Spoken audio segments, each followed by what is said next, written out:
Allah sendiri.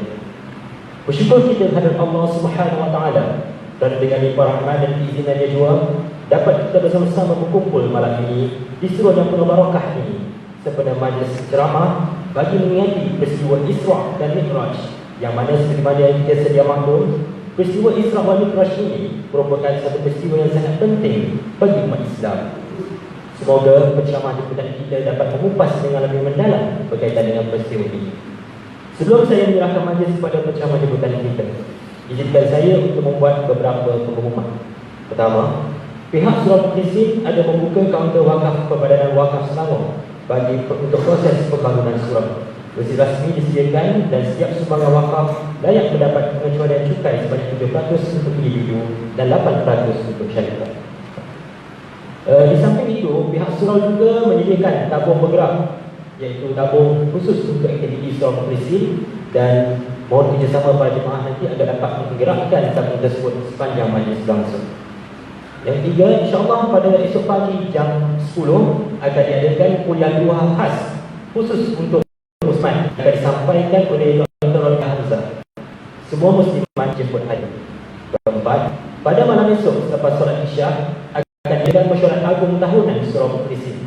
Semua jemaah muslimin dan muslimat dijemput hadir. 5. Mesyuarat agung bersama penduduk Pelangi Senyum 2 akan diadakan pada 15 hari April, yakni pada hari Ahad jam 8 pagi. Semua penduduk Pelangi Senyum 2 adalah dijemput hadir.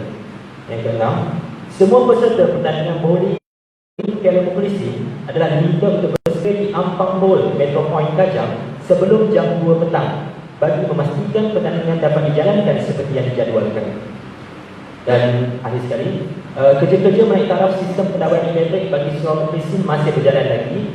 Justru itu, pihak surau ingin memohon maaf kepada semua hadirin dan hadirat atas segala kesulitan yang berlaku.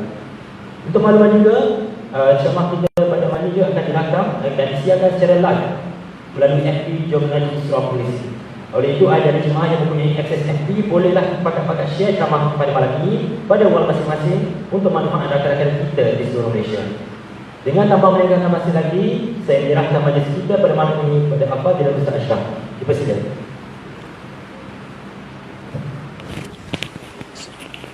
Jumpa lagi Ustaz. Ya. Semalam Kejar-kejar. saya duduk sini. Rumah sini.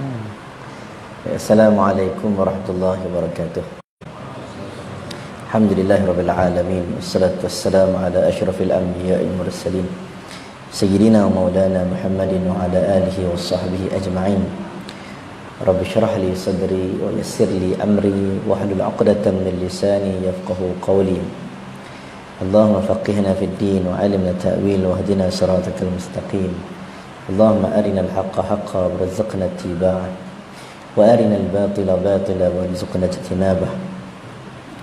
قال الله تعالى أعوذ بالله من الشيطان الرجيم وما محمد إلا رسول قد خلت من قبله الرسل أفإن مات أو قتل انقلبتم على أعقابكم ومن ينقلب على عقبيه فلن يضر الله شيئا وسيجزي الله الشاكرين.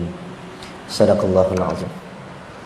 Terima kasih diucapkan kepada pengerusi majlis yang dihormati, yang dikasihi Al-Fadhil Tuan Imam, pengurusi surau, jawatan kuasa, hadirin hadirat, muslimin muslimat dirahmati Allah sekalian.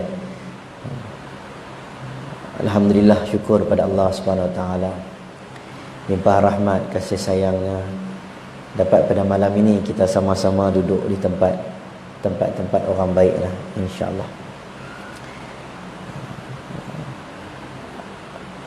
Hidup kita ini ada penghujungnya, dan penghujung kepada kehidupan kita adalah apa yang kita bawa. Setiap orang akan mati. Orang itu kaya, orang itu miskin, orang itu tua ataupun muda, dia akan mati. Tetapi matinya beza dengan membawa amal. Amal apa yang kita bawa. Semoga malam ini Allah ambil kira ianya sebagai amal, insya-Allah. Amal yang kita akan bawa kerana kita mengikut sunnah-sunnah yang telah dilalui oleh orang-orang terdahulu. Ini sunnah orang baik. Ada satu ilmu yang ulama sebut tak dibelajar dengan kitab. Tak dibelajar dengan kitab. laisa bita'allum, bukan dengan kitab, tetapi dia belajar dengan tajribah. Tajribah ini pengalaman. Orang tua-tua dia lebih pandai, dia dah petua, orang muda kena mengaji. Contoh, orang petani bertani, orang baru nak bertani, tanam, cucuk tanam, dia kena ambil panduan daripada orang yang dah lama. Orang yang turun ke laut baru pertama kali dengan orang yang dah lama, ada ilmu tu tak dapat kat kitab. Termasuklah kata para ulama, salah satu pengalaman mereka iaitu apabila mereka ingin mendapatkan ilham. Nak dapat ilham. Ilham ini satu pancaran yang Tuhan bagi. Kita kena minta ilham, minta petunjuk. Sebab itu ma'thur doa istikharah. Ma'thur doa istikharah. Allahumma astakhiruka bi'ilmika. Kita serahkan Allah bagi keputusan kat kita. Wala talkinni, jangan kau letakkan diriku tarfata'in kepada diriku sendiri. Tapi kita minta Allah bagi kepada kita bergantung harap keputusan kepada Allah. Jadi salah satu benda yang kita minta adalah ilham. Orang buat niaga, dia nak ilham. Orang didik anak kat rumah, dia nak ilham. Tengok anak tak menjadi, dia cari ilham. Dia didik suami dia, dia didik isteri dia, dia nak ilham. Jadi salah satu kata para ulama, kalau anda ingin mendapatkan ilham, ikutlah satu sunnah yang telah dilalui dan kami pun rasa benda yang sama, iaitu sunnah intizarus salah qabla waqtus salah. Ini sunnah Nabi, menunggu salat sebelum masuknya waktu salat. Ini satu sunnah Nabi yang mana pengalaman para ulama mengatakan kami selalu dapat ilham ketika itu. Dia duduk, dia tunggu intizarus salat qabla waqtus salah, menunggu salat sebelum masuknya waktu salat. Allah bagi. Dia rasa nampak macam-macam. Dia nampak mungkin jawapan-jawapan tu Allah bagi. Ini sunnah. Sunnah ni barakah. Sunnah ni barakah. Walaupun satu hadis kita baca pun dia barakah. Ada orang yang masuk Islam, bukan masuk Islam, ada orang gangster, Maslamah, Abdullah bin Maslamah, orang daripada orang Ka'nab ataupun kita panggil Ka'nabi, gangster. Dia suka anjurkan program-program yang kumpulkan peminum-peminum arak. Saya tak ingat dia Basrah ke Kufah. Dia jumpa dengan Syu'bah ulama besar, ulama hadis. Orang dulu tuan-tuan dia tak bagi hadis kepada orang tanpa sebab. Imam Malik dia pilih siapa nak jadi anak murid dia. Dia buat interview dulu. Jadi Syu'bah tak bagi hadis kat orang lain. Tiba-tiba Ka'nab ni tengah ada buat program minum arak kat rumah. Dia gangster, dia nakai sikit. Orang pun kenal dia, ada pengikut dia. Jadi dia nampak Syu'bah, maka dia pun pergi terekam Syu'bah. Dia tanya siapa lelaki tu. Lelaki tu nampak ada geng belakang dia. Tu anak murid dia. Gangster, dia tengok tu geng lain duk main ni. Aku ni dah Abang Long Fadil, yang tu Abang Long Fadil 2 lah. Nampak lagi ramai, dia tak puas hati. Dia pergi attack kawan ni. Syu'bah ulama besar, tak malu. Dia kadang-kadang sampai satu tahap ada orang buat nakai sampai tak malu. Kita kadang nakai dengan tu imam ni, kita habislah. Kita kata imam gangster, tu imam kan. Orang dulu tuan-tuan nakai kampung, jumpa tu imam habis, imam selisih motor untuk imam pun, Assalamualaikum imam, jumpa. Hari ni selisih motor untuk imam, panggil bro. Assalamualaikum bro. Pak imam kata apa, panggil bro kat aku ni. Warak kan dulu. Bukan warak dengan tu imam. Dia ni tak ada perasaan. Dia pergi jumpa Syu'bah, maka dia minta hadis. Dia kata Syu'bah bagi hadis kat aku satu. Syu'bah kata aku tak boleh bagi hadis kepada engkau, aku tak kenal engkau siapa. Jarah tu ya Syu'bah. Aku akan cederakan engkau wahai Syu'bah kerana engkau tak bagi hadis kat aku. Maka Syu'bah ni tuan-tuan, ulama ini ada ketikanya Allah bagi karamah. Ahli sunnah wal jamaah percaya karamah. Bezanya ada karamah mulazimah dengan karamah yang jarang-jarang berlaku. Karamah mulazimah ni tiap-tiap hari berlaku. Hak tu bukan karamah, hak tu mungkin tokmoh. Tuan-tuan faham tak? Abdul Ghani Al-Maqdisi, dia ulama besar, karang kitab Umdatul Ahkam.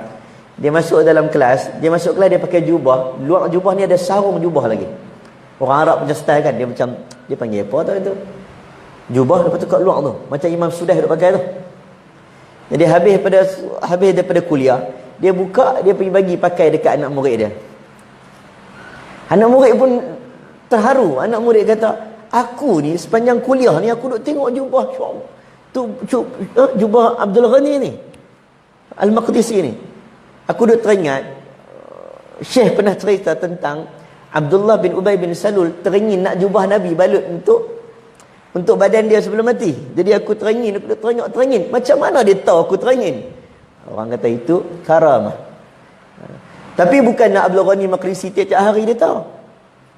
Anda nak jubah saya. Besok pula anda nak baju saya free.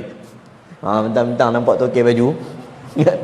Dan tak nak sebut tuan-tuan, karamah. Maka dia Allah bagi karamah. Wallahu alam. Waktu itu dia datangkan dalam banyak-banyak hadis, dia sebut, fa illam tastahi fasna' ma syi'ta. Kalaulah tidak ada perasaan malu, maka engkau akan buat apa yang engkau nak buat. Maka waktu itulah laki ni tuan-tuan, yang nama Ka'nabi ini, Abdullah bin Maslamah ni, dia dengan keadaan waktu itu dia terkejut dan dia pun terus otomatik. Dia rasa macam hadis tu kena kat dia. Orang tak ada perasaan malu. Dia hijrah, turning point dia 360 darjah dia hijrah. Dia balik rumah, dia pecahkan arak-arak. Kemudian dia bagi tahu kat mak dia, kalau orang datang nak cari aku, kata aku sudah pergi menuju kepada Imam Malik rahimahullah. Kau mengaji hadis dengan dia. Dia pergi mengaji dengan Imam Malik. Tuan-tuan, bukan sikit-sikit. Sebahagian riwayat kata full time mengaji dengan Imam Malik 18 tahun. Lebih kurang 25 tahun. Alim. Dalam Muwatta' ada perawi-perawi. Antara perawi hadis yang paling siqah dalam Muwatta' atau faqar rawi adalah Ka'nabi. Dia daripada gangster, daripada nakal. Satu hadis saja dia boleh petuk pintu hidayah. Dia kata aku dapat banyak hadis daripada ulama, tapi dengan Syu'bah satu hadis aku dapat. Syu'bah tu tokoh lah, jago besar hadis. Bila dia dapat? Waktu sebelum dia pergi jumpa Imam Malik. Dia balik daripada Mekah nak pergi kampung dia, Syu'bah dah meninggal. Jadi satu hadis dia dapat pada Syu'bah. Jadi saya nak sebut pada malam ni tuan-tuan, kita duduk, semoga dengan satu hadis, dua hadis ni Allah boleh buka pintu hati, insya-Allah. Tambah-tambah pula pada malam ni nak cerita-cerita yang besar, azim, kisah yang besar, azim, cerita tentang Isra wal Mi'raj.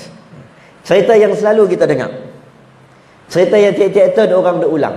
Tetapi benda ini satu benda yang baik, kerana kita nak ambil pengajaran dan ibrah daripada Isra wal Mi'raj. Apa pengajaran yang kita nak ambil? Ada orang membawa daripada sudut yang berbeza. Hari ini kita nak cerita tentang mana Isra dan Mi'raj. Satu bulan yang mana Allah bagi kepada kita bulan-bulan haram, iaitu bulan Rajab. Inna iddatash shuhuri 'inda Allah 12 shahran fi kitabillah yawma khalaqas samawati wal arda minha arba'atun hurum. Bilangan bulan dalam setahun ini lebih kurang berapa? 12 bulan. Minha arba'atun hurum, 4 bulan di kalangannya adalah bulan-bulan haram, bulan yang dihormati, bulan yang diharamkan perang. Bulan Rajab. Sebagai ulama kata dalam 4 bulan haram ni yang paling afdal bulan Rajab. Sebab 3 bulan dia berganding. Zulqa'dah, Zulhijjah, Muharram, dia satu apa? Sederek dah. 11, 12, 1. Tiba-tiba bulan Rajab jangkau jauh sikit.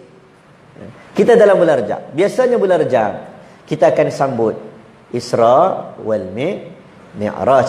Seperti mana tarikh-tarikh yang kita faham sepanjang tahun lah, daripada zaman kita kecil sampai hari ini, kita memilih untuk mengatakan 27 Rajab sebagai tarikh Isra wal Mi'raj. Walaupun tarikh yang sebenar itu, kata Al-Imam Ibn Hajar Al-Asqalani, hampir-hampir tidak disepakati. Tak tahu bila. Ada yang kata waktu Nabi lahir, Nabi jadi Rasul, terus dah Isra Mi'raj. Imam Nawawi kata tahun ke-5 Hijrah. Lagi kita dengar macam pelik. Maka ada pandangan-pandangan yang kata pada selepas, yang paling penting selepas Abu Talib meninggal dunia dan selepas Khadijah binti Khuwailid meninggal dunia. Berlaku dalam tahun kesedihan sebelum daripada hijrah Nabi sallallahu alaihi wasallam. Kita tengok Nabi sallallahu alaihi wasallam. Nabi dia sedih, pak saudara meninggal. Sedih, siapa tak sedih? Subhanallah. Pak saudara itulah yang sayang kat dia. Sayang boleh jadi lebih pada kita. Kita kalau mengaji riwayat Syiah, sebahagian Syiah mengatakan Abu Talib ini mati dalam keadaan beriman. Dia condemn ahli sunnah. Dia kata ahli sunnah kata dia keluarga Nabi SAW. Ahli sunnah ni hina Abu Talib. Abu Talib mati beriman. Tapi kita bukan ikut saja-saja ikut perasaan, ikut nafsu. Kita ikut Quran dan sunnah. Dalam Quran, innaka la tahdi man ahbabta, walakinna Allah yahdi man yasha. Sesungguhnya engkau tidak boleh memberikan hidayah. Ayat ini turun dengan peristiwa inilah. Hadis sahih sebut tentang serta Abu Talib ini meninggal dalam keadaan macam mana? Dalam keadaan letak batu di bawah tapak kakinya menggelegak di otaknya. Jadi kita bukan nak hina bapa saudara Nabi, tapi itu sunnah. Ada dalam teks, ada dalam nas. Sedih dah Nabi, sedih Nabi sallallahu alaihi wasallam. Meninggalnya isteri Nabi yang Nabi sayang, yang Nabi ulang banyak kali. Kita baca cerita tentang Khadijah. Ada orang viral, ada yang betul, ada yang tak betul. Ada yang kadang-kadang melampau sangat pun ada punya cerita tu. Tapi antaranya kisah Khadijah binti Khuwailid. Kita kalau baca detail begitu panjang. Subhanallah, orang yang berisi badannya saat kematian dia dalam keadaan kering, kurus kering. Jubahnya bertompok-tompok. Al-Imam Zahabi dalam Syiarul Alam Nubala, dia sebut tentang Khadijah. Antara doa dalam banyak riwayat, Nabi doa banyak kali kepada Khadijah. Antara doa yang Nabi selalu doa ada dua doa. Tuan, kita kalau minta doa dengan orang, kadang-kadang syekh tu dia doa apa yang kita nak. Syekh, kita jumpa syekh mana yang datang surau ni. Tuan-tuan dapat ulama ni, tuan-tuan nak ambil SPM. Tuan-tuan tak ambil lah SPM. Ya, anak nak ambil SPM. Kita jumpa syekh, besok anak saya nak ambil SPM, tolong doa. Syekh dia tak doa lah panjang-panjang. Semoga berjaya dalam SPM contoh. Tadi kita nak keluar kereta, makcik ni tiba-tiba, Ustaz, saya sakit, senapang, orang kanser. Kita doa lah bagi sembuh dia. Masing-masing datang dengan hajat masing-masing.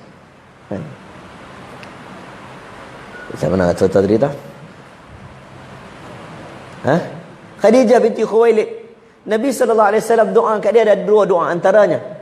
Nabi doa, satu, supaya telinganya tak mendengar perkataan-perkataan yang menyakitkan. Tak dengar perkataan yang menyakitkan. La yasma'una fiha lagwan wa la ta'thima illa qilan salaman salama. Perkataan baik-baik dalam syurga Allah. Kenapa Nabi doa macam ni?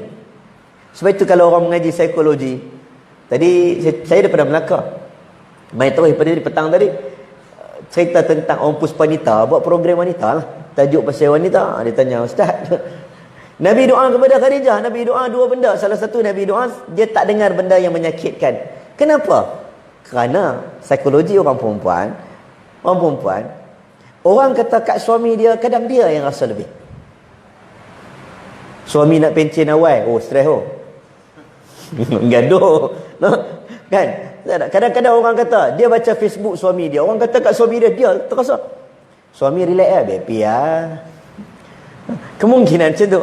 Kemungkinan kami bacalah buku, ceritalah buku John Gray, Man from Mars, Woman from Venus. Cerita tentang psikologi orang perempuan macam ni, orang lelaki macam ni. Jadi antara Khadijah, satu, tak boleh dengar benda yang menyakitkan. Bertahun dia merasa penderitaan. Orang kata kat Nabi dia terasa. Nabi kata lepas ni tak rasa dah. Nombor dua, Nabi doa, ya Allah bagilah Khadijah binti Khuwailid ini syurga yang tidak penat, tidak lelah. Bermaksud waktu hidup Khadijah binti Khuwailid, dia orang yang berkhidmat untuk Nabi SAW. Tuan-tuan pernah baca hadis Nabi dia jahit sendiri baju, betul? Tuan-tuan pernah baca hadis Nabi ni dia kemas rumah sendiri, betul? Kita pun baca lah. Oh, laki-laki kena ingat kerja basuh pinggan, masak makan ni bukan kerja orang perempuan. Betul tak? Betul? Tapi kita juga kena baca hadis tentang khidmatnya Khadijah. Dia kena dua-dua. Dia tak boleh jadi satgi orang lelaki dia pergi dengar ceramah, ustaz mana hak menang lelaki. Ustaz tu nak cerita bab poligami, yes, dia orang seronok. Orang perempuan pula nak dengar ceramah, ustaz mana hak perempuan menang. Oh, dia seronok lelaki dia kena dah. Dia bukan macam tu. Kalau kena kat perempuan lah. Kalau kena kat lelaki-lelaki ya. Nasib. Tuan-tuan dengar Khadijah, dia khidmat. Tuan-tuan dengar Nabi, untuk kita yang lelaki ni. Timbang rasa kat orang rumah. bertimbang rasa kat orang rumah. Takkan sepinggan untuk makan nasi tak boleh basuh. Contoh. Yang orang rumah pula teringat pasal Khadijah. Khidmat Nabi doa tak penat. Mana Nabi tak sayang kepada Khadijah? Bermaksud dia terlalu penat. Sehingga dia mati pun, ya Rasulullah, kalau aku mati nanti kau ambil lah di ma'ala itu, kubur aku itu, ambil lah tulang-tulang aku bagi pada jalan Allah. Aku tak tahu nak bagi apa dah. Subhanallah. Sedih-sedih Nabi pergi ke Taif kan. Taif sedih tak? Taif sedih tak? Sedih. Sedih yang amat. Tak mahu cerita lah malam ni pasal Taif. Panjang Taif. Taif sebab orang yang sejuk. Bumi sejuk. Bumi sejuk, Nabi ingat orang lebih polite, lebih lembut. Orang dia geografi. Tuan-tuan duduk Mekah, Madinah. Ada beza tak orang Mekah, Madinah? Seronok duduk Mekah ke Madinah? Jujur. Madinah. Tak sadar bohong mana. Balik umrah tanya, Mekah, Madinah. Tempat ibadat paling bagus Mekah. Tapi seronok Madinah. Orang Madinah dengan Mekah, tuan-tuan pergi shopping kat mana seronok lagi? Saya kena tanya pasal shopping sebab orang Malaysia ni dia mudah terima. Kan? Mudah terima. Dia pergi cakap sekian halal, dia beli terus. Lontak jamrah kan. Madinah. Nabi pergi ke Taif, lebih sejuk. Buah, sayur kita makan kat Mekah, Taif. Pergi sebab harapan orang Taif, orang lembut-lembut. Tiba-tiba Nabi kena baling batu, Nabi sedih. Yang mana malaikat pun datang, malaikat kata, wahai Rasulullah sallallahu alaihi wasallam, beri keizinan untuk aku menghancurkan penduduk Taif. Mereka tidak menyantunimu, mereka tidak bersantun denganmu. Malaikat dia terasa hati. Orang sayang ni, kita kawan kita kenal, kita terasa hati macam itulah. Malaikat dia bukan ada hati macam kita, tapi dia terasa, aku nak menghancurkan. Bala arju an yukhrija min aslabihim ma ya'budullaha wa la yusyriku bi syai'a. Dah, aku mengharapkan dalam anak cucu keturunan orang Taif itu lahirlah orang-orang yang beriman. Maka Allah mendatangkan satu peristiwa yang menggembirakan Nabi sallallahu alaihi wasallam, peristiwa Isra wal Mi'raj, perjalanan nak menggembirakan Nabi sallallahu alaihi wasallam. Seronok. Maka datanglah banyak-banyak riwayat. Ini baru nak start, dah 8-10 dah. Langit pertama tak naik lagi ni. Kan? Naik cerita yang pertama dalam banyak-banyak hadis, banyak riwayat. Cerita tentang Isra dalam Quran. Ada satu ayat mula. Nama surah ini pada asalnya Israel. Jadi nama surah ini jadi nama surah Isra kerana ayat yang pertama. Isra satu ayat. Ulama ijma'. Siapa tolak Isra kafir. Satu ayat dia. Ulama ijma', siapa tolak kafir. Mi'raj khilaf. Ada sahabat Nabi yang tak setuju dengan Mi'raj, ada. Kalau kita baca lebih detail. Tapi jumhur ulama mengatakan percayalah dua-duanya. Dua-dua kena percaya. Baik, subhanalladzi, pengurusi baca tadi. A'udzubillahi minasyaitonir rajim. Bismillahirrahmanirrahim.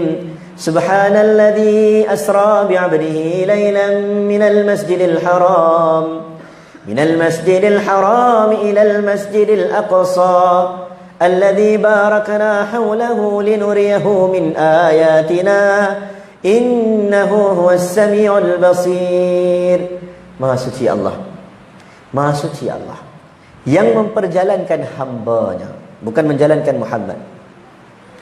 Allah ni dia panggil Muhammad ni dalam Quran, perkataan Muhammad 4 kali sahaja. 4 kali. Wama Muhammadun illa rasulun qad khalat min qablihi ar-rusul. Ada gelaran. Allah suka panggil Muhammad dengan gelaran, bukan nama. Dia panggil nama pun dia ada gelaran. Ma kana Muhammadun aba ahadin min rijalikum walakin rasulallahi wa khataman nabiyyin. Gelaran. Haji mai lepas sikit. Abang mai lepas sikit. Orang perempuan dia apa di ruang. Ya ayyuhalladzina amanu idza qila lakum tafassahu fil majalis fafsahu yafsahillahu lakum. Mari pasti amal sini kita orang. Wa idza qila anshuzu fanshuzu yarfa'illahu alladhina amanu minkum walladhina utul ilma darajat. Kita bagi ruang. Ada ayat yang kita selalu baca dalam majlis ilmu. Yarfa'illahu alladhina amanu minkum walladhina utul ilma darajat. Pernah dengar ayat ni? Orang selalu baca ayat ni tak habis. Baca dekat tengah-tengah. Ayat ni panjang. Surah Mujadalah. Dia ada awal lagi, ada awal. Ya ayyuhalladzina amanu idza qila lakum tafassahu fil idza qila lakum fil majalis tafassahu fil majalis fafsahu yafsahillahu lakum wa idza qila anshuzu fanshuzu. Baru yarfa'illahu alladzina amanu minkum walladzina utul ilma darajat. Sebelum dia cerita tentang ilmu, dia cerita tentang adab menuntut ilmu. Wahai orang beriman, kalau ada orang datang minta laluan, minta ruang, bagi ruang kepada mereka. Allah akan bagi ruang kepada kamu dalam syurga Allah. Bila mereka minta untuk kamu untuk berdiri, maka kamu perlu berdiri. Kesesuaian waktu itu untuk berdiri, maka bangunlah berdiri, bagilah orang lain duduk. Adab. Nabi duduk dekat Masjidil Nabawi. Dekat luar tu ada tempat untuk ahli suffah. Nabi selalu mesyuarat, sembang-sembang santai dekat belakang tu. Waktu tu Nabi nak raikan orang ahli Badar. Tiba-tiba Nabi panggil, "Mai ahli Badar mai ke masjid." Nabi panggil. Waktu itu ramai suka duduk dekat dengan Nabi. Nabi cakap, tuan-tuan, orang suka tempel pipi. Nabi cakap sebab ayat liuk Nabi, dia orang duk harap ayat liuk Nabi kena kat muka. Berkat. Tuan-tuan nak ayat liuk saya mari dekat sikit. Tapi tak ada berkat apalah. Jadi bila duduk ramai, tengok-tengok yang depan yang duduk tu bukan ahli Badar. Ahli Badar dia lambat sikit datang. Jadi ahli Badar ada yang berdiri. Nabi kata, ya ayyuhalladzina amanu idza qila lakum buka tafassahu fil majalis. Bagi ruang. Jadi orang perempuan nak duduk, saya tengok tu dia punya rapat-rapat tu. Boleh kan? Cukuplah takat tu. Jangan melampau sangat. Okey, baik. Kat mana kita sambung tadi Isra' Mi'raj, okey. Subhanalladzi, maha suci Allah yang memperjalankan hamba-Nya. Ayat ni tuan-tuan kena ingat, ayat ini turun selepas pengakuan Abu Bakar As-Siddiq radhiyallahu anhu. Selepas pengakuan Abu Bakar. Kan kita masuk kat penghujung cerita dia. Nabi turun, "Wa ma ja'alna ar-ru'ya allati araynaka illa fitnatan lin-nas." Dalam ayat ke-60, tidaklah apa yang kau lihat itu wahai Rasulullah akan mendatangkan fitnah bagi manusia. Nabi sayang dakwah Nabi. Nabi sayang dakwah Nabi. Kalau kita tuan-tuan ada benda yang kita tak berani nak cakap. Saya pun sama. Ada benda malas cakap. Dah bubar parlimen ni malas cakap. Tuan-tuan bukan, kita berasa malas lagi orang marah. Sebab kita bukan ada benda yang kita boleh cakap. Adik-beradik kita nak tegur pun kita tak tegur mak. Mak saudara kita nak tegur pun bukan kita tegur mak. Tak semua orang. Tak semua benda. Tapi Nabi SAW dia tahu, dia cakap ni akan timbul fitnah. Ya ayyuhar rasul balligh ma unzila ilaika min rabbik wa in lam taf'al fama ballaghta risalatah wallahu ya'simuka minan nas. Wahai Rasul, sampaikanlah. Tugas dia sampaikan. Jadi dia kena sampaikan. Dia sampai dekat Jabal Qubais, dekat depan Masjidil Haram, dekat istana Saudi punya raja tu. Kan? Belakang ni dia kata contoh, tempat yang dia selalu bagi tahu. Ni aku nak bagi tahu, semalam aku pergi Palestin. Ini pun satu iktibar yang kita boleh ambil. Allah boleh pergikan Nabi terus ke Sidratul Muntaha, tapi Allah singgah Palestin. Boleh Nabi jawab. Dan tentu kalau baca sejarah, Nabi cerita ni, depan Nabi ada yang lari. Cerita orang tak mau dengar. Orang kata bohong dah. Kami ni duk ikut Nabi okey lah. My time ni, alamak. Macam tu. Nabi ni semua okey dah. Tapi statement ni, pasal apa dia cakap macam ni? Ada pula Abu Jahal. Abu Jahal ni pula duk tunggu silap. Serupa kita lah tuan-tuan. Ada orang duk tunggu ya kawan dia silap. Ada. Tuan-tuan duk dalam grup WhatsApp. Macam-macam. Grup WhatsApp. Grup WhatsApp pejabat ada dua. Satu ada bos, satu tak ada bos. Kat taman punya grup WhatsApp lain pula. Grup WhatsApp surau. Ni surau apa nama? Mukhlisin. Bukan semua mukhlisin. Kan? Macam-macam. Jadi kita ni ada, bukanlah tahap Abu Jahal, orang mukhlisin ni. Ada celah-celah tu Abu Jahal kata, yes. Innal ladhina yuhibbuna an tashi'al fahishatu fil ladhina amanu. Ada orang yang suka tersebarnya benda-benda buruk. Dia memang suka. Ada orang jenis macam tu. Dia tak boleh tengok. Dia tengok orang okey je. Cerita ni tak boleh ni, aku kena bagi ni. Dia pergi tenang merata. Dia nampak orang semua mula goyang. Waktu tu dia jumpa dengan Abu Bakar As-Siddiq radhiyallahu anhu. Pergi cari. Ni sahabat yang tak boleh lari ni. Dia percaya Nabi. Dan Abu Bakar kata, kalaulah Nabi cakap belakang bukit tu ada pasukan tentera, nescaya aku akan percaya. Digelar As-Siddiq. Abu Bakar As-Siddiq, yang membenarkan. Itu turunnya. Subhanalladzi asra bi'abdihi, maha suci Allah yang memperjalankan hambanya. Al-Quran, selain daripada dipanggil nama Muhammad yang 4 kali, dipanggil dengan satu Ahmad dan surah Saf. Al-Quran panggil Nabi Muhammad dengan gelaran Ya ayuhar Rasul, Ya ayuhan Nabi, qul li azwajika wa banatika. Salah satu dalam ayat ini menggunakan istilah memperjalankan hamba aku. Kali ini dia kata hamba aku. Allah nak bagi tahu manusia kalau suka kat Nabi Muhammad, sayang kat Nabi Muhammad, ada limit dia. Nabi Muhammad bukannya Tuhan. Ada orang dia bawa batu, Ibn Abbas radhiyallahu an bawa batu melontar jamrah. Bawa depan Nabi, Nabi kata, kami terlihat tak? Seperti ini. Seperti ini. Jangan bawa besar-besar sangat. Dia bawa kecil je. Besar biji-biji tu. Nabi kata besar-besar macam ni lah melontar jamrah. Sesungguhnya iyyakum bil ghulu, jauhkanlah kamu daripada ghulu, kerana kaum-kaum terdahulu ada yang melampau sehingga mereka itu menganggap Nabi mereka anak Tuhan. Nabi Muhammad, qul innama ana basyarun mithlukum yuha ilai. Ana basyarun. Bahasa Arab ni kalau nak sebut manusia ni insan, al-ins, bani Adam, termasuklah basyar. Wahai Muhammad, katakanlah kepada semua manusia, engkau itu adalah basyar, manusia sama seperti orang lain, melainkan engkau diwahyukan oleh Allah. Nabi ada mukjizat tersendiri, tapi Nabi macam kita juga manusia. Dia tidur, dia kahwin, dia mengantuk, sama, lebih kurang manusia. Tak ada manusia yang boleh excuse tak boleh ikut sunnah Nabi, kerana Nabi juga manusia. Kalau kita anggap Nabi malaikat, maka orang akan kata, tu Nabi, kami lain. Kami orang sebenarnya. Nabi lain, Nabi cuma malaikat. Bashar. Nah, kempen Nabi sallallahu alaihi wasallam. Turun ayat ini. Alladhi minal masjidil haram. Baik, ulama bincang hadis Nabi yang sangat banyak. Ada sebahagian kata dekat rumah Nabi. Nabi start Isra. Ada sebahagian kata dekat rumah Ummu Hani. Semalam saya dah kupas, Haji ada rakam semalam. Haji masuk dalam mana? Dalam apa nama? Audio kuliah. Semalam saya sebut dah tentang riwayat Ummu Hani. Ada orang setuju tak setuju lah. Ada orang tak setuju sebab riwayat ini ada dalam riwayat Ibn Ishaq. Setengah orang dia tak setuju Ibn Ishaq. Saya rasa saya tak ada masalah Ibn Ishaq. Ada orang tak ada masalah lah. Dia bab orang, memperkenalkan orang. Orang ni ada sebagai ulama tak terima dia. Imam Malik tak terima Ibn Ishaq. Sebagai ulama kata dalam ilmu hadis, Ibn Ishaq ni dia hidup zaman dengan Imam Malik. Bila ulama satu zaman duduk bertengkar itu perkara yang biasa. Jadi Ibn Ishaq ni sebahagian kata pengaruh cerita-cerita sirahnya ada pengaruh-pengaruh Syiah. Wallahu a'lam. Allah a'lam. Tapi Ibn Ishaq ni perawi hadis Bukhari.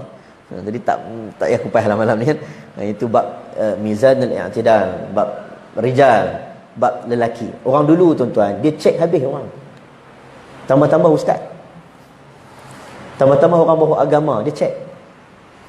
Sebab takut tipu atas nama agama. Cek habis. Cek habis, kawan tu pergi tipu ayam pun. Tipu ayam. Tipu ayam kan. Ambil dedak bagi. Ayam pun ikut. Ada satu hari tu dia buat acah ayam. Konon bagi makan. Ayam pun datang. Yang perawi hadis datang. Nak ambil hadis. Tengok-tengok. Ayam dia boleh tipu. Tah hadis pun dia tipu. Tak ambil. Kita tuan-tuan berapa banyak tipu on the way kita. Anak dah tengok dalam kereta. Anak dah tengok ya abah on the way. Anak dah tengok abah duduk dalam kereta macam ni kan. Aduh, anak kata abah aku ajak aku tipu. Nampak? Tipu. Dulu kena. Jadi Ummu Hani ni sepupu perempuan Nabi. Maka datanglah riwayat masuk daripada Attab dan sebagainya. Ada dhaif, ada dhaif jiddan, ada dhaif yang bersangatan, ada dhaif yang biasa-biasa. Tak apalah. Semalam saya cerita daripada rumah kan masuk. Betul, semalam saya tonton pada rumah. Masuk melalui bumbung. Ada satu riwayat lagi Anas bin Malik. Ini cerita lain sikit dah rakam. Daripada Hatim. Hatim ini tak ada tempat lain lah. Iaitu Kaabah. Masjidil Haram. Nabi rehat di situ, di ruang namanya Hijr Ismail. Sebahagian kata bertentangan dengan Hijr Ismail. Hijr Ismail tu yang tempat kita tu. Semayang. Dan kita semayang dalam tu seumpama semayang dalam Kaabah. Kaabah dulu bukannya bentuk macam hari ini kita tengok. Kaabah bukan 4 segi. Kaabah dia termasuk ruang belah macam lengkung tu. Lengkung bulan sabit tu, itu juga Kaabah dulu. Dia macam-macam proses lah. Banjir, jatuh dan sebagainya. Hari ini dia ada satu, lebih kurang parah dada kita no? Saya pun tak teringat dah. Lebih kurang parah dada kita. Melengkung, orang pakai semayang dalam tu. Maka semayang seumpama semayang dalam Kaabah. Nabi duduk di situ, Jibril datang, Jibril bawa cerek emas, cerek dalam cerek tu ada air zam-zam, dibelah dada Nabi, belah dada Nabi sallallahu alaihi wasallam. Belah dada Nabi ini, dicucikan dada Nabi, dimasukkan dengan hikmah. Nak pergi jumpa Allah. Kita bincang pula ada perbahasan, jumpa tak jumpa Allah. Ini pun banyak benda yang kadang-kadang la tasalu an asya'in tubda lakum tasukum. Jangan kamu tanya, nanti kamu pening kepala. Ada bincang oleh ulama, jumpa tak jumpa, tengok tak tengok, nampak tak nampak, ataupun setakat Sidratul Muntaha saja, itu pun dibincangkan. Kalau tanya lagi pakat pening. Macam orang tanya lah, ustaz, malaikat tiup sangkakala Israfil duk buat apa sekarang? Jenuh nak jawab. Dia duk relax ke, makan pencen ke, apa duk buat nak jawab ni? Tak reti. Betul tak? Ada benda yang tak payahlah, dia tak begitu penting. Tapi kalau kita nak teliti dengan lebih mendalam berakidah, okey. Nak mengaji berakidah tentang Tuhan itu ada arah ataupun tak ada arah, naik macam mana, naik itu bermaksud atas kan? Mana ada naik ke bawah? Nanti bincang jihad itu arah, Tuhan itu ada tempat tak ada tempat. Jadi kita cerita Isra Mi'raj ini simple. Nabi sallallahu alaihi wasallam, dada dibelah dada Nabi, dibasuh dada Nabi dengan iman, dengan hikmah. Kemudian Nabi datang, di depannya ada binatang namanya Burak. Burak ini barakun. Barakun ni apa? Kilat. Arab kilat. Nabi naik atas, dikatakan kecil daripada bagal, besar daripada dunal himar, besar daripada keldai. Kecil daripada bagal, besar daripada keldai. Keldai kita tahu lah, bagal saya tak tahu. Untuk orang Semenyih ini, di sepadan Negeri Sembilan, Dongki itu dengki ya. Dengki ya. Dia naik. Nabi kata kenderaan ini dinaiki oleh hampir keseluruhan nabi-nabi terdahulu. Ini kenderaan nabi-nabi. Dia letakkan perutnya sampai ke tanah, dia tunduk.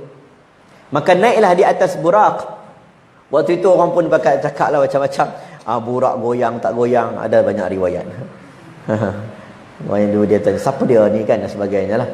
Sebahagian kata wallahu alam. Saya bukan ustaz, bukan ulama hadis, tapi kita rujuklah orang-orang yang ada kapasiti. Kalau saya tak betul pun, semoga dia tidak dalam keadaan sengaja, insya-Allah. Jadi dia duduk atas Burak. Burak warna putih. Ini hadis sahih Anas bin Malik, Bukhari kata warna putih. Kemudian empat sejauh mata memandang. Sayup. Orang Kedah kata sayup. Kereta tu potong 5 tiang. Lalu lekas dia. Sayup. Hilang terus, tak nampak. Dan sebahagian riwayat kata Nabi hanya singgah di Baitul Maqdis tanpa singgah di mana-mana. Ada riwayat kata Nabi singgah di Darut Taibah. Darut Taibah itu Madinah, Yathrib.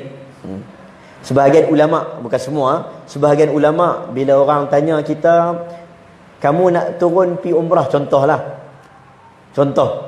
pi umrah, tuan-tuan turun 2 tempat. Satu nama Mekah dulu ke Madinah dulu, orang tanya. Betul? Lainlah tuan-tuan pi ziarah dulu. Setengah orang pi melancong dulu kan. Haji pergi mana? Pergi Turki dulu 2 hari. Haji pergi mana? Saya pergi Macau dulu sebelum pergi Mekah. Dahsyat. Itu dahsyat. Itu betul power. Ada orang macam-macam. Jadi kawan ni dia berhenti kawan, astagfirullah. Nabi Muhammad sallallahu alaihi wasallam singgah di Darut Taibah. Sebahagian ulama mengatakan kita mengaji sirah Madinatul Munawwarah, nama dulunya Yathrib. Ada sebahagian mazhab Malik kata, bila orang tanya kita, kamu nak pergi mana, contoh, kita tak mau sebut Madinah, kita sebut Yathrib. Dengar kemas ini mengaji sekolah agama ni, kitab mesti penuh rumah. Yathrib. Dia tak jawab Madinah, dia jawab Yathrib. Sebahagian ulama mazhab Malik dia kata makruh jawab Yathrib, makruh jawab Darut Taibah.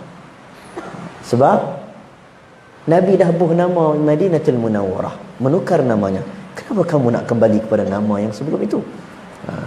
Sebab ni ada ulama-ulama yang straight. Kita tengok sahabat Nabi ada yang straight. Sahabat Nabi dalam perang Khandaq, Nabi lukis parit. Kan kita dengar satu parit tu nak kona sikit sebab ada batu besar, nak kona sikit, duk ketuk batu tak pecah-pecah. Sahabat kata, kona sikit lah. Map yang Nabi lukis tu, kona sikit. Sahabat kata, dah, ini plan yang Nabi lukis, kami takkan lari daripada plan Nabi sallallahu alaihi wasallam. Subhanallah. Ini ada sahabat Nabi yang straight. Macam Ibnu Umar radhiyallahu an, orang yang paling dikenali orang yang straight ikut sunnah Nabi. Dia suka tiru Nabi. Banyak benda yang Nabi tak suruh tiru pun dia tiru. Dia ada sunnah tasyri'iyah, ada sunnah ghair tasyri'iyah ataupun jibiliyah. Sunnah kearaban Nabi sallallahu alaihi wasallam. Tuan-tuan duduk kutub utara, mungkin cara makan lauk tak sama dengan duduk kat orang Arab. Tak sama. Tuan-tuan duduk kat Malaysia, tuan-tuan makan mungkin tak sama dengan orang Arab makan roti tiap hari. Kan? Nabi ni ada banyak benda Nabi tak suruh pun Ibnu Umar buat. Sehingga di Arafah dia pernah duduk mencangkung. Duduk mencangkung, dia qada hajat. Tak qada hajat.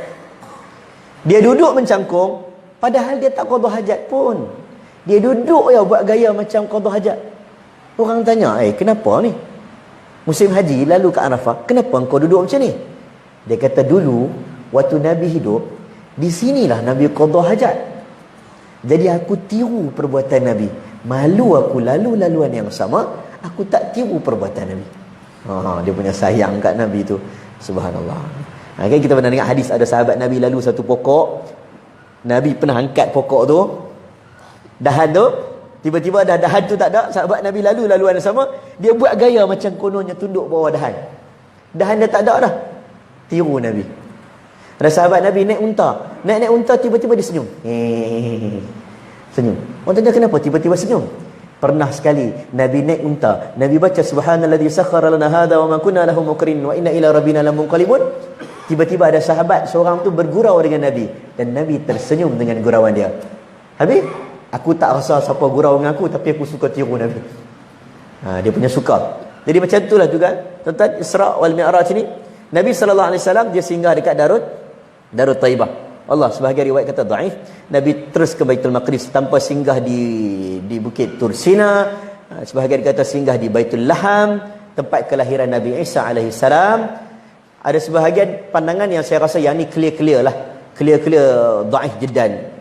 Sebahagian riwayat kata Nabi singgah di Kufah, di sebuah masjid. Tuan-tuan, Kufah waktu tu belum lagi Islam. Masjid mana dia pergi? Parsi. Kufah Parsi lah. Macam mana dia? Itu pandangan. Kita ni ada naqdul mutun. Dalam ilmu hadis, naqdul mutun, dia boleh tengok teks tu, teks ni macam tak betul. Jadi kita boleh tahu awal-awal dah benda ni palsu, ada benda tu. Jadi antara tempat singgahan Nabi Baitul Laham, Jerusalem. Bumi yang sangat berkah. Jerusalem. Baitul Maqdis. Yang kita perjuangkan. Yang hari ni memang apabila dikatakan hendak dijadikan ibu kota, kan berpindah daripada mana? Daripada Tel Aviv ke Jerusalem. Dan satu penghinaan bagi orang Islam. Itu tanah kita. Kita ni ada benda yang kita warak, ada benda jangan duk tunjuk warak. Contoh tanah kita, orang nak ambil, yang ambil tu musuh Islam. Contoh tanah rumah kita, tuan-tuan duk rumah ni, yang nak ambil ni orang tu saja, gangster mana main. Dia penjahat. Kita aku suka aku nak ambil rumah. Tuan-tuan lawan. Hak tuan-tuan. Jangan tak apa, warak. ambillah, ini semua dunia. Tak ada. Hak, siapa yang mempertahankan hak, matinya mati syahid. Hak kamu pertahankan bumi. Sebab itu bila kita cerita kepada orang muda hari ini, bila masuk musim merdeka, orang muda, kamu kena kenal siapa itu Abu Hassan Munas. Kamu kena kenal siapa itu Tok Janggut. Kamu kena kenal siapa itu yang dibawa keliling kampung Abdul Rahman Limbung, dikatakan dia ini sebagai pemberontak, penderhaka. Kamu kena kenal siapa itu Raja Abdullah, orang yang dibuang di Pulau Sesilis tu, punya jauh, berapa hari, berapa tahun nak balik tak boleh. Siapa yang tak bagi? Orang bukan Islam tak bagi. Kamu kena kenal anak muda, macam mana ada orang yang mati, Datuk Maharaja Lela, macam mana ada kisah-kisah mereka mempertahankan agama mereka. Cerita tentang sarjan yang berada di bumi Kelantan waktu itu, kan? Tok Janggut yang lawan dengan tentera-tentera waktu itu, dibawa. Ada sebahagian kata dia tak kena bunuh, yang bawa tu orang lain. Dia orang saja nak matikan dia, kata inilah dia, supaya orang tak bangkit lawan kerajaan waktu itu. Tapi dibawa dalam muzium di UK, orang tunjuk gambar dia, kepala tak bawah, kaki tak atas, pusing daripada Pasir Putih sampai Kota Baru. Tuan-tuan, kalau kita tak gunakan istilah syuhada, mati syahid pada Tok Janggut, kita kurang semangat. Semangat merdeka dikaitkan dengan syahid. Orang muda bagi faham sikit. Tanah yang kamu duduk ini adalah perlu dipertahankan. Itu tanah, semangat tanah kita, tanah orang kita. Apatah lagi tanah Baitul Maqdis, alladzi barakna hawlahu linuriyahu min ayatina. Celah-celah pokok zaitun, kamu semayang celah-celah tu, walaupun bukan dekat Masjid Al-Aqsa, walaupun bukan dalam Masjid Qubatus Sakhra, walaupun bukan dekat Masjid Marwan, walaupun bukan dalam Masjid Buraq, satu kawasan tanah berapa ribu persegi, saya tak ingat, 11,000 meter persegi ke, saya tak ingat, lebih kurang kawasan tu, celah-celah pokok ya. Siapa semayang di situ pun akan dapat ganjaran yang dijanjikan. Itu tanah yang kamu boleh lihat macam mana ada sebahagian tiang-tiang yang agak retak. Tiang-tiang itu mungkin telah diikat dengan besi kerana di bawahnya dahulu dah dibuat haikal Sulaiman dan sebagainya. Projek-projek. Itulah tanah Sulaiman, itulah tanahnya Nabi Daud, itulah tanahnya Ishaq, itulah tanahnya Ibrahim, itulah tanahnya Ismail. Tuan-tuan, itu tanah tok nenek moyang kita. Itu tanah para anbiya. Kita kena pertahankan. Barakna haulah, berkat watini wa zaitun wa turi sinin. Watin, ada sebahagian kata tin di Bukit Tursina, zaitun di Jabal Zaitun di Baitul Maqdis. Belakang tu kita orang tangkap gambar duduk atas belakang. Jabal Zaitun. Dan ini berkat bumi dia. Salahuddin Al-Ayyubi bila mana dia bawa tentera dia semayang Jumaat pertama 100 tahun lebih. Sebagai 102 tahun lebih kurang, kat 99 tahun. Tak semayang Jumaat, maka dia patahkan salib mereka semayang Jumaat pertama. Mereka kata, kami bila sujud nak angkat kepala tak tergamak. Punya nikmatnya sujud di bumi Baitul Maqdis. Sejarah. Allah nak link. Allah tak nak biarkan begitu saja. Hari ini kita lupa. Kita ingat Mekah Madinah. Kita dah lupa bumi Baitul Maqdis. Maka Nabi sampai di situ, Nabi ikat dekat burak Nabi dekat satu tiang. Dikatakan di sinilah Nabi-Nabi menambat dia punya burak. Dikatakan Nabi sallallahu alaihi wasallam solat dengan Nabi, dengan para anbiya. Nabi solat. Orang tanya macam mana Nabi solat, macam-macam kaifiat. Imam Ibn Kathir sebut dalam tafsirnya macam tu, macam ni, macam-macam lah. Ada yang kata 2 pagi 2 petang itu dah diamalkan sebelum ini. Ini solat sebelum Isra' wal Mi'raj. Kemudian barulah Nabi Mi'raj. Mi'raj tidak ada ceritanya dalam surah Isra'. Ceritanya dalam surah An-Najmi. Waktu itu Nabi Mi'raj, Ma'arij, ada satu surah nama Ma'arij. Tangga. Dia macam tangga. Nabi pijak, maka Nabi dinaikkan. Ini pun saya tak mau cerita bab akidah, kita cerita ni naikkan. Mudah. Dia naikkan sehingga langit pertama, minta izin, langit pertama pun buka ruang. Siapakah dia itu? Sesungguhnya dia juga diutuskan Rasulullah. Maka Nabi masuk langit pertama, Nabi jumpa Nabi Adam. Nabi Adam ni Nabi kita. Nabi Adam. Bapa Adam. Sebahagian kata belah kanan orang senyum, belah kanan orang menangis. Itu Allah alam. Tapi jumpa Nabi Adam. Lepas Nabi Adam, Nabi jumpa Nabi Isa alaihi salam. Isa bin Maryam. Nabi jumpa Nabi Yahya bin Zakaria. Ini semua dia beradik kan? Adik-beradik. Zakaria Nabi, Yahya anak. Cerita ni best. Kalau baca cerita tentang Nabi ni seronok. Dia keturunan-keturunan. Inna Allah astafa Adam wa Nuha wa ala Ibrahim wa ala Imran ala al-alamin. Dhurriyatan ba'duha min ba'd. Allahu as-sami'un alim. Allah muliakan keturunan Adam. Allah muliakan Adam. Allah muliakan Nuh. Tiba-tiba Allah guna istilah yang berikutnya, wa ala Ibrahim wa ala Imran. Mula-mula Allah kata inna Allah astafa Adam wa Nuha. Tak ada ala. Ala itu ahli keluarga. Sebab mungkin Adam dia okey, tapi keluarganya ada sebahagian yang problem. Kan? Fatuqabbala min ahadihima wa lam yutaqabbal min al-akhar qala al-aqtulannak. Anak Adam dia bagi korban, ada yang terima, satu lagi anak bagi korban tak diterima. Ada cerita dia. Nuh, ayah bagus, isteri problem, anak problem. Baru sebut wa ala Ibrahim, ayahnya problem. Walaupun ada sebahagian kata tu ayah saudara dia, ayah angkat dan sebagainya, tapi majoriti kata tu ayah yang betul. Wa idh qala Ibrahim li abihi azar atattakhidhu asnaman alihah.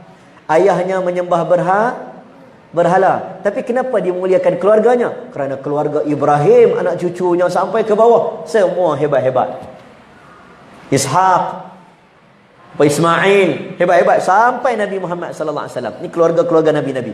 Seronok baca. Naik pula langit yang berikutnya. Nabi naik langit berikut, Nabi jumpa Nabi Idris alaihi salam. Saya pun takut tak ikut dia punya apa? Dia punya nabi-nabi, tapi yang jelas Nabi jumpa Nabi Harun. Nabi jumpa Nabi Yusuf. Hadis sahih, Nabi kata Yusuf ini separuh daripada kecantikan dunia ini ada pada Yusuf.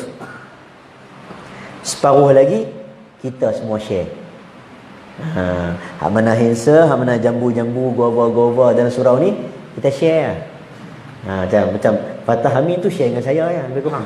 Lebih kurang. Kita share. Yang kita semua ni separuh share. Separuh lagi ada pada Syatru, ada pada Nabi Yusuf AS. So yang segak. Yusuf ni segak sampai orang potong jari. Orang perempuan, orang lelaki tengok perempuan kena tunduk pandangan. Orang perempuan tengok lelaki kena tunduk pandangan tak? Kena tak? Kena tak? Hei. Dua-dua kena. Cuma turun tu turun kat lelaki dulu. Turun tunduk pandangan, turun kat lelaki dulu. Baru perempuan. Nabi beritahu kepada Aisyah. Aisyah kata nak pergi duduk rumah Abdullah ibn Ummi Maktum. Aisyah kata tak apa, dia buta, dia bukan nampak kami. Nabi kata kamu nampak dia. Maksudnya orang perempuan pun ada potensi untuk tergoda. Nabi Yusuf siapa yang goda siapa? Siapa goda siapa? Siapa goda? Zulaikha, Imra'atul Aziz, isteri kepada Aziz, menteri. Ada sebahagian kata Zulaikha, ada sebahagian memanggil dengan Zalikha. Floor 88 panggil Zalikha. Kan? Zalika. Lagu itulah. Kan? Jadi tak ada masalah lah. Sebahagian kata Imra'atul Aziz, nama tak ada. Quran nak bagi tahu perempuan buat perangai, isteri buat perangai, nama tak ada dalam Quran. Nama suami juga ada, Imra'atul Aziz. Hannah kahwin dengan Imran, anak aja Maryam. Imran cerita tak ada dalam Quran. Yang ada cerita Maryam, cerita mak dia sikit, Imran sikit dia. Tapi nama surah Ali Imran. Anak buat perangai, mak buat perangai, bapa dapat nama. Ini Quran. Tu naik Nabi naik satu-satu. Nabi jumpa Harun. Nabi jumpa yang ke-6, Nabi jumpa Nabi Musa alaihissalam. Musa ini wa kallama Allahu Musa taklima. Nabi Musa ni nabi yang mulia. Dia boleh berbicara dengan Allah. Nabi Musa lebih baik daripada nabi-nabi yang lain. Tapi dia tak setanding Nabi Ibrahim. Kita ada Rasul Ulul Azmi. Nabi dia ada hierarki dia. Ahli-sunnah wal jamaah percaya Nabi-Nabi ni dia ada kedudukan dia. Faddaltu 'alal anbiya, kata Nabi Muhammad, aku dilebihkan atas nabi yang lain. Bermaksud bismillah.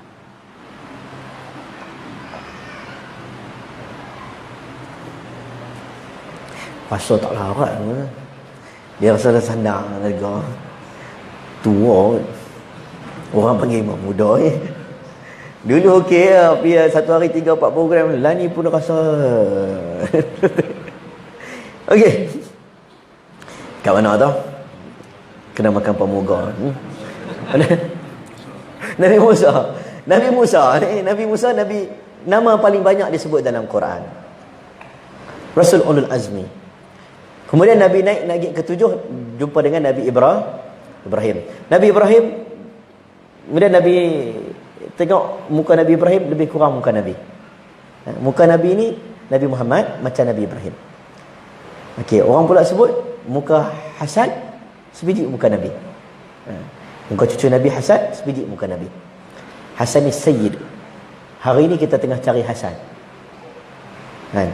Kita sedang mencari Hasan. Siapa itu Hasan? Orang yang meleraikan kalau ada apa-apa berlaku, dia datang selesai masalah. Cari Hasan.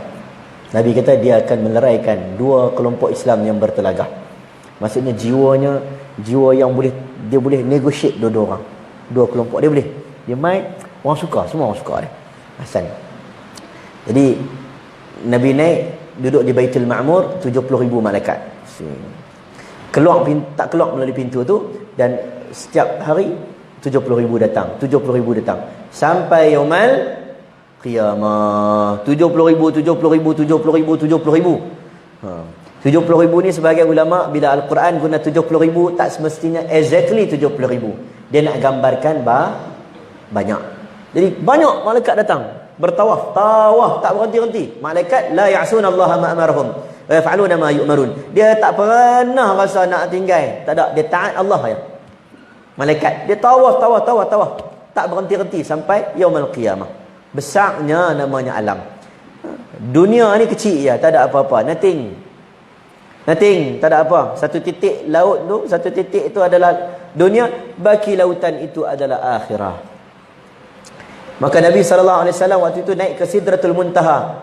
Sidr, Nabi nampak pokok sidr, nampak daunnya seperti mana telinga gajah, kemudian buahnya seperti buah tempayan. Buah seperti tempayan. Nabi nampak, Nabi tengok benda pelik. Nabi kata seolah-olah, sebab Nabi pun tak boleh nak explain, Nabi pun tak boleh nak cerita. Dan perjalanan Nabi, orang kadang buat tajuk malam ni tajuk apa betul-betul? Tajuk yang paling tepat yang mana? Isra Mi'raj saja. Oh tak ada lah, perjalanan apa tak ada, transformasi apa tak ada. Dia kadang semalam perjalanan menuju syurga. Sebab Nabi dia berjalan, dia pergi tengok. Semalam saya kupas, ada sebahagian mengatakan bahawa banyak riwayat yang Nabi ziarah jalan di dalam syurga itu. Hadisnya daripada Abu Harun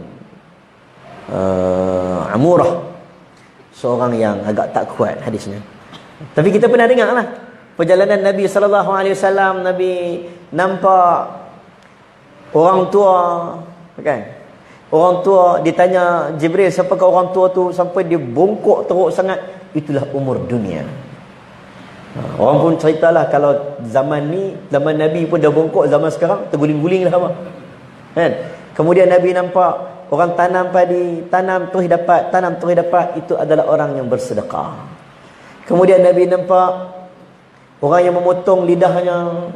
Kemudian Nabi nampak orang yang menggantungkan buah dadanya dengan besi api neraka.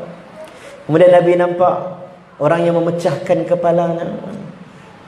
Sebagai ulama mengatakan hadis itu adalah hadis dhaif, hadis dhaif. Tapi kita pernah dengar lah. Cerita pecah kepala ni dia ada hadis lain,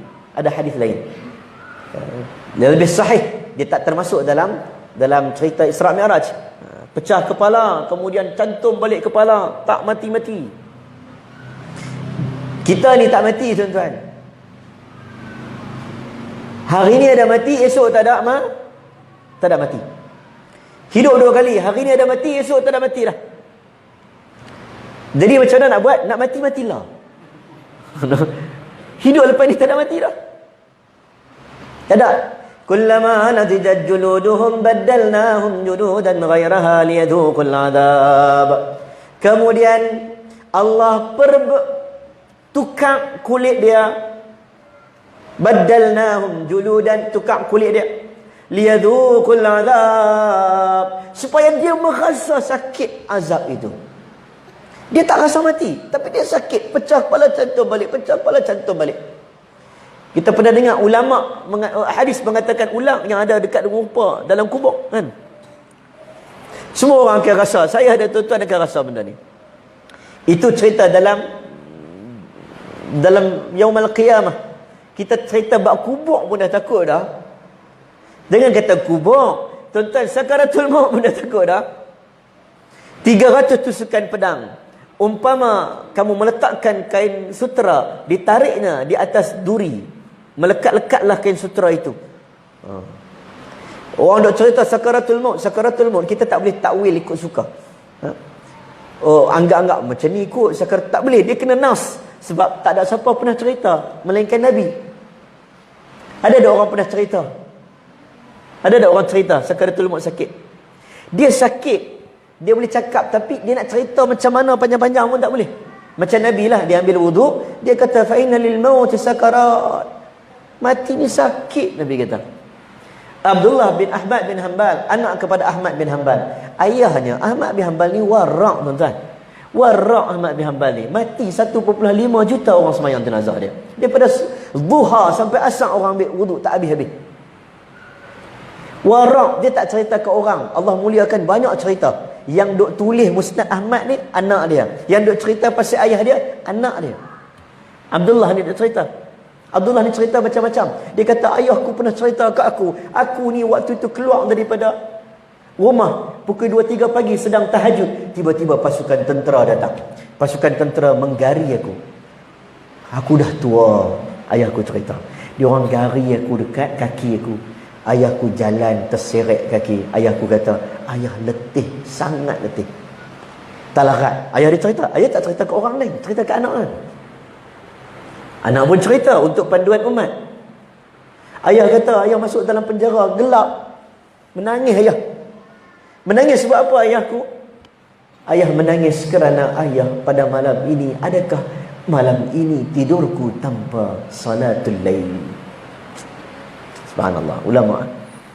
Tidur malam ni tanpa qiyamul lail, satu benda yang menyakitkan hati para ulama. Maka waktu itu dia menangis. Tiba-tiba apabila ayahku menghulurkan tangan. Ayah dia cerita kat dia. Ayahku menghulurkan tangan. Ayahku terasa air yang mengalir. Ini karam. Ayahku mengambil wuduk. Ayahku menyangka mungkin itulah air yang memang ada dalam penjara. Dan dia ambil wuduk. Ayah cerita kat dia. Tu pun tuan-tuan, warak macam tu pun, hebat macam tu Ahmad bin Hanbal. Kata anaknya, ketika ayahku sakaratul maut, ayahku mengangkat jari begini. Aku tanya, berbisik di telinga dia, ayahku sedang berperang dengan syaitan. Syaitan dia datang nak hasut orang yang saat kematian. Ayahku duk kata la. Syaitan nak matikan manusia dalam keadaan syirik. Dia datang rupa mak kita, datang rupa ayah kita. Ikutlah agama kami. No, la ilaha illallah Muhammadur Rasulullah. Tu belum mati tuan-tuan, belum kata pecah kepala tu. Tu baru sakaratul maut. Orang dia cerita sakaratul maut, antara tanda mati yang baik iaitu bi'arqil jabin, peluh di dahi. Antara mati yang baik talaffuz la ilaha illallah dengan jelas. Antara mati yang baik ialah dia menitiskan air mata. Ada orang menitis air mata meninggal. Allahu akbar. Kita tengok subhanallah. Ada orang meninggal seperti himar yang dalam menjerit kesakitan. Kita tak boleh nak kata yang kena sakit tu kita kata ni habislah. Kawan ni nampak gaya cara dia mati aku tengok ni. Tu. Cara aku duk tengok ni memang tak lepas eh. Tak boleh lah tersebut buat. Tapi sakit tu semua akan hadapi. Selepas ni. Itulah Nabi duduk satu alam. Alam yang kita semua akan hadapi. Alam yang 70,000 malaikat. Dan Nabi nampak benda pelik yang Nabi tak boleh nak cerita. Ma la 'ainun ra'at wa la udhun sami'at. Syurga tak boleh gambar. Syurga tak boleh bayang. Tak boleh bayang. Nikmat dalam syurga ni Tuhan saja yang tahu. Azab dalam neraka Tuhan saja yang tahu. Azabnya sangat memedihkan. Saya dan tuan-tuan semua orang akan hadapi. Nabi dah lalui. Nabi pesan, dunia ini kamu duduk bagaikan zuhur hingga asar sahaja. Bagaikan zuhur hingga asar. Berapa ramai orang terlepas sembahyang zuhur kerana rasa sempitnya waktu zuhur. Padahal itu adalah waktu yang muassak, waktu yang luas. Tapi itulah hidup kita. Sedikit saja. Sesungguhnya baki itu adalah yaumul qiyamah. Nabi dah nampak. Nabi kata hidup ini biasa. Nabi tak risau tuan-tuan. Laqad ja'akum rasulun min anfusikum azizun 'alaihi ma 'anittum harisun 'alaikum bil mu'minina raufur rahim. Telah datang kepadamu seorang rasul di kalangan kamu sendiri yang mana bersungguh-sungguh untuk memastikan setiap orang mati dalam keadaan iman. Yang terasa berat baginya menanggung kesusahanmu. Al-Imam Qurtubi mengatakan berat apa dia? Nabi tuan-tuan, dia risau kat kita. Dia risau, dia tak mahu umat dia mati kebuluk, betul? Tapi kerisauan itu tak lebih daripada kerisauan Nabi. Orang yang mati tanpa bawa iman. Nabi tak risau sangat kita mati dalam poket tak ada apa. Nabi tak risau sangat kita mati tak ada makan pun. Tapi Nabi risau kita mati tanpa iman. Sebab hidup lepas ni sangat panjang. Nabi dah nampak. Nabi balik, Nabi bercerita. Cerita ini rentetan, berterusan. Sampai Nabi wafat, Nabi dah cerita benda sama. Balik, dapat fardu. Kefarduan, salat. Dan kita pun ambil ibrah dari Isra' wal Mi'raj. Salah satunya salat. Iaitu Nabi dapat wahyu salat di Sidratul Muntaha. Bukanlah Nabi dapat di bumi. Dapat di... Ini salat. Salat jangan tinggal. Salat adalah satu kewajipan yang sangat-sangat jangan kita tinggal. Jangan kita lewatkan. Kalau tidaklah berlaku tokoh yang besar. Tokoh yang besar, subhanallah tuan-tuan. Umar Al-Khattab radhiyallahu anhu. Kita semayang, kita rasa kita okey dah. Kita rasa kita okey kot. Okey. Kita tak seperti mana sahabat Nabi radhiyallahu anhu. Umar Al-Khattab radhiyallahu anhu saat dia meninggal, dia kena tikam dengan Abu Lu'lu'ah, dia jadi imam. Abu Lu'lu'ah masuk. Abu Lu'lu'ah orang Majusi. Bawa pisau. Dia masuk, dia tikam. Dia tikam lagi 13 orang. Orang tangkap dia. Umar jatuh. Abdurrahman bin Auf belakang. Abdurrahman bin Auf take over. Imam kalau meninggal, orang belakang kena take over. Ini biasalah, tuan-tuan. Betul tak? Tuan-tuan kalau tak imam meninggal, tuan-tuan boleh buat? Boleh buat? Ataupun meninggal ya. Tuan-tuan kena take over tau. Ada khutbah. Sini tak baca khutbah. Kalau baca khutbah, Tok Imam, Tok Khatib meninggal tengah baca khutbah, nak buat apa? Tuan-tuan kena ganti. Tok Khatib pula main tu, Tok Khatib jemputan tanpa teks. Paidah tak kena ganti. Habis jenazah tak tepi. Saya kita urus, bagi settle. Umar kena tikam. Pecah perutnya. Terburai isi perutnya. Sakit yang bersangatan. Pengsan. Jaga-jaga. Tengok-tengok cahaya matahari dah terbit. Umar ni kuat. Dia lebih kurang 2-3 hari lepas tu baru meninggal. Jaga-jaga cahaya matahari dah terbit. Ada 2 riwayat. Satu riwayat kata dia tanya kepada semua orang yang tengah duduk keliling dengan dia. Satu riwayat dia tanya, siapakah yang membunuh Umar Al-Khattab radhiyallahu anhu? Waktu tu orang semua jawab, wahai Umar, Abu Lu'lu'ah seorang Majusi. Umar jawab, alhamdulillah. Janganlah yang membunuh Umar Al-Khattab itu di kalangan kaum muslimin itu sendiri. Pemimpin besar, entah. Dia tak fikir dia fikir takut pecah besar. Hebat Umar. Lepas tu satu riwayat kata, bila dia jaga-jaga dia nampak matahari, dia kata apa? Asallan nas, hampir mati. Asallan nas. Soalan pertama dia tanya, kamu semua dah solat subuh ataupun belum? Ataupun menunggu aku? Kamu semua dah solat subuh ataupun belum? Ataupun tunggu aku ni? Sebab tunggu aku jatuh. Orang kata, kamu, wahai Umar, kami semua dah solat subuh dah. Dia kata, minta anak aku bawa air. Orang bila perang tuan-tuan, kena tikam, dia dahaga. Jadi anak bawa susu. Bawa susu ni, ayah minum susu. Anak minum susu ni. Anak kata, ayah, tak boleh ni. Kalau minum, pecah perut. Kena rawat dulu. Sat. Nampak teruk sangat dah. Nampak teruk. Ayah kata, wahai anakku Abdullah bin Umar, aku nak air bukan minum. Aku nak ambil air untuk aku berwudu. Aku belum salat subuh lagi. Tuan-tuan, orang macam ni, orang yang faham agama, faham nilai salat. Orang yang Subhanallah. Kubur sebelah Nabi. Niat nak bunuh Nabi, kubur sebelah Nabi. Kita mati Baqi'. Orang Mekah, orang Madinah tuan-tuan. Tuan-tuan kalau siapa bawa jemaah kita meninggal, kita boleh bawa sampai Baqi'. Tuan-tuan sembang dengan Pak Arab. Pak Arab Madinah kalau nampak jemaah Malaysia, dia tanya, dia akan bagi tahu, wa ahlul jannah. Orang Malaysia, ahli jannah. Orang syurga. Kita kata mati ni kat mana-mana pun ikut pada ketaatan. Dia kata la, ahli syurga. Tanya dia kenapa? Aku orang Madinah.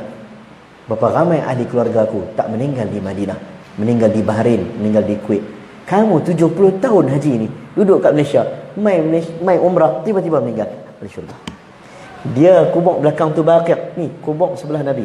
Umar Al-Khattab radhiyallahu anhu. Aisyah dah tak kubur tu, booking dah, tu tanah aku tu. Tanah kubur ni aku ni. Sebab aku nak duduk sebelah ayah aku, sebelah Nabi Muhammad. Abu Bakar, Nabi Muhammad. Anak datang, wahai Aisyah, ayahku sedang nazak, ayahku minta izin, ingin ayahku supaya disimpan, bahasa kita lah, dikebumikan bersebelahan dengan kawan baik dia. Boleh tak boleh? Aisyah menangis, aku dah booking lama tanah tu, tapi Umar minta. Umar layak untuk di situ. Umar tu pun dia punya takut dalam keadaan dia munafik. Dia duk tanya orang banyak kali, tanya dekat siapa tu? Orang yang jaga rahsia, sahibus sirri. Huzaifah Al-Yaman. Huzaifah, siapa itu orang munafik? Siapa itu orang munafik? Huzaifah pun tak jawab-jawab. Sebab Nabi tak bagi tahu kat orang lain, Nabi bagi tahu Huzaifah seorang. Dia dah tanya, siapa itu orang munafik? Cerita kat aku. Huzaifah tak pergi sembahyang jenazah. Umar pergi nak, kalau ada meninggal, Umar lalu rumah Huzaifah. Huzaifah tak pergi sembahyang ni, munafik tu. Umar duk tanya banyak kali. Huzaifah duk rasa pasal lah nak tahu sangat siapa itu orang munafik. Sampai last kali Umar kata, lepas ini aku takkan tanya dah soalan ini kepada engkau wahai Huzaifah. Aku tanya last, siapa itu orang munafik? Dia kata aku tak ada cerita. Huzaifah, baik, last. Apa dia? Dalam senarai nama orang munafik itu ada ataupun tidak nama Umar Al-Khattab radhiyallahu anhu. Rupanya bukan nak cari siapa munafik, nak tahu dia tu kedudukan macam mana. Tuan-tuan, tempat dia punya angkat salat sampai saat hampir mati pun. Itulah kedudukan orang yang mendirikan salat. Salat ni syiar. Salat syiar. Dia kena latih. Adik-adik, betul tak? Kan? Tak faham pun salat. Tak dipertanggungjawabkan. Dia umur 10 tahun, tuan-tuan rotan dia. Wadribuhum 'inda asyar. 10 tahun kena rotan. Kan? 10 tahun kena rotan. Padahal dia tak salah apa pun. Dia belum akil balik. Adik, balik ke tak lagi? Balik lagi? Dah kahwin ke belum? Belum lagi. Dia belum balik. Kita yang nak kena teruk. Jadi solat lah, insya-Allah. Jadi Isra' Mi'raj ini ada banyak dia punya ibrah. Ada orang bawa ibrah Palestin. Ada orang bawa ibrah salat. Semalam Haji mana semalam saya? Utak ni tak boleh. Masjid mana? Penjara Kajang. Masjid Penjara. Masjid Penjara Kajang, saya bawa ibrah tentang luasnya syurga. Kan Nabi jalan, Nabi tengok. Hari ni kita cerita bab solat. Bandingan hidup di sini dan hidup selepas ini. Hidup di sini ada orang rezekinya 50-60 tahun. A'maru ummati baina 60 wa 70. Umur umatku 60-70 tahun. Bayar tu aja. Sikit kata dalam riwayat Tirmizi yang lebih daripada itu. 60-70 tahun. Hampa makan pencen 2-3 tahun ya. Betul tak? Makan pencen 2-3 tahun ya. Anak lah pun belum tentu tengok dia kahwin dengan siapa. Cucu tu berapa tahun sangat kita boleh main dengan dia, seronok dengan dia. Lepas tu tak dan dah. Tak dan. Jadi bayar-bayar tu ya. Tapi mati, kita akan masuk alam baru. Kita akan hidup berbilion tahun. Dan semoga Allah menjadikan tempat kita dalam syurga Allah, insya-Allah. Ada apa-apa nak tanya? Cukup Allah. Musafir ni dah hikmah dia. Tak ada apa okey tu. Bismillah dah. Antum tanya pun tak tahu. Biasanya orang lepas 9 ni orang kata teruk tu ya. Isra' Mi'raj kan. Dia tadi nak saya dah laju cakap ni. Sampai berbuih-buih mulut. Bismillah. Tapi semoga Allah rahmati kita. Ceritanya panjang. Dan tuan-tuan boleh ambil ibrah-ibrah daripada ustaz-ustaz yang akan datang, insya-Allah. Mungkin ustaz-ustaz akan datang, dia akan bawa topik lain, tapi dia terkesan dengan datangnya Rajab, bulan yang ada kisah tentang peristiwa yang azim ini, Isra, jalan malam, Mi'raj, iaitu perjalanan Nabi ke Sidratil Muntaha, tempat paling tinggi sekali. Semoga Allah menetapkan kita bersama dengan siddiqin wasyuhada wassalihin wa hasuna ulaika rafiqa. Di sisi sana, di sisi Tuhan, kedudukan yang sama taraf sebanding dengan orang siddiq, orang salihin dan para anbiya. Wallahu a'lam. Yang baik datang daripada Allah, yang lemahnya datang daripada diri saya sendiri. Hakikatnya kedua-duanya daripada Allah Subhanahu wa ta'ala. Allahumma a'inni ala dzikrika wa syukrika wa husni ibadatik. Semoga dengan tazkirah pada malam ini menambah ingat kita pada Allah, menambah syukur kita pada Allah, menambah baik ibadah kita pada Allah. Teguri hati, terkasak bahasa, minta ampun, minta maaf. Assalamualaikum warahmatullahi wabarakatuh.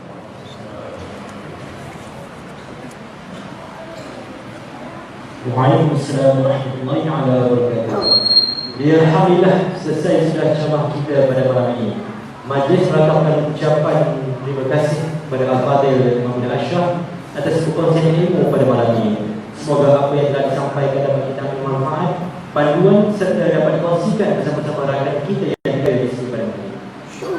Sebagai tanda penghargaan daripada majlis ini mempersilakan Ustaz Muhammad Fauzi bin Ahmad untuk menyampaikan sedikit cermata kepada penceramah himpunan kita pada malam ini.